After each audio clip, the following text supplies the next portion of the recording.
মুসলিম country, তারপরে মেয়েদের সমান সমান অধিকার। এখন তো আরো বরং বেশি, 5 বছর এখন বাংলাদেশে মেয়েদের আরো বেশি অধিকার। আবার দেখো কোনো ট্যাক্স এক্সেম্পশন নাই, সমান সমান ট্যাক্স দিবে। শয়তানের হাড্ডি, মানে মেয়েরা কি বাসায় খাইতে মরবে?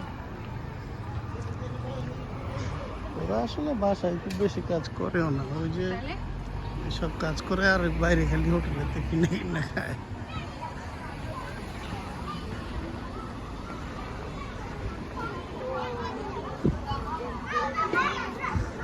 পয়সা পয়সা আড্ডা মারে।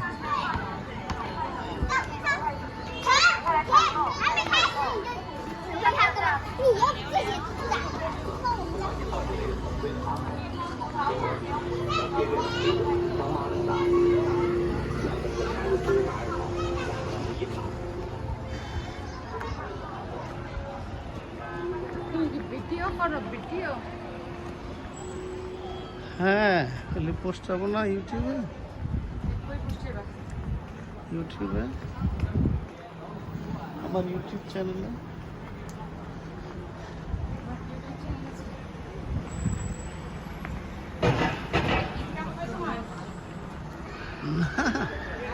আমি ওগুলি পাবলিকও দিই না, প্রাইভেটে দিয়ে রাখি।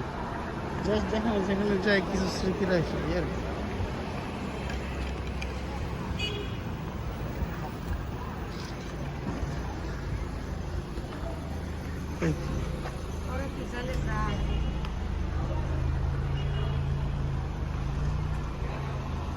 এখন চিনতে পারছো রাস্তা?